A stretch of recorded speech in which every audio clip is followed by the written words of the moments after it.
L'octroi de mer a représenté l'année dernière une manne financière de 420 millions d'euros pour la Réunion. 80% des recettes entrent dans le budget général des communes. Cette enveloppe de 310 millions d'euros permet aux collectivités d'employer plus de 13 000 personnes ici. Près de la moitié de cette part profite à 4 communes, Saint-Denis, Saint-Paul, Saint-Pierre et le Tampon.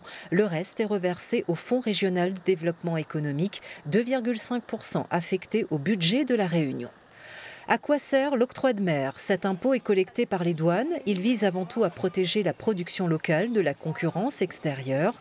Exemple, la boîte de lentilles fabriquée à Brapanon ne sera pas soumise à l'octroi de mer, contrairement à la même conserve importée.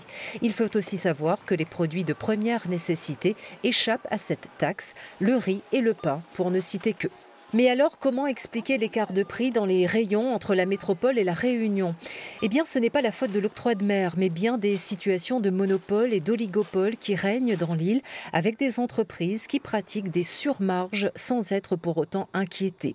Exemple, une voiture électrique non soumise à l'octroi de mer coûte environ 12 000 euros en métropole. Ici, elle avoisine les 30 000 euros. Pas sûr que le seul prix de la batterie explique ce gros écart de prix.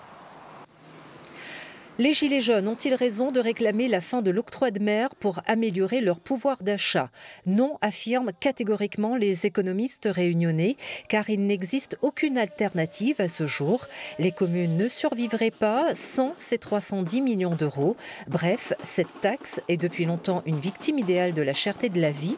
La remplacer par une TVA serait une erreur aussi, car cette taxe irait tout droit dans les poches de l'État et non reversée dans l'économie réunionnaise. Pour que la région puisse prendre la main sur cette taxe sur la valeur ajoutée, il faudrait faire sauter l'amendement Virapoulet. Autant dire que les débats s'annoncent mouvementés sur l'avenir de cet octroi de mer.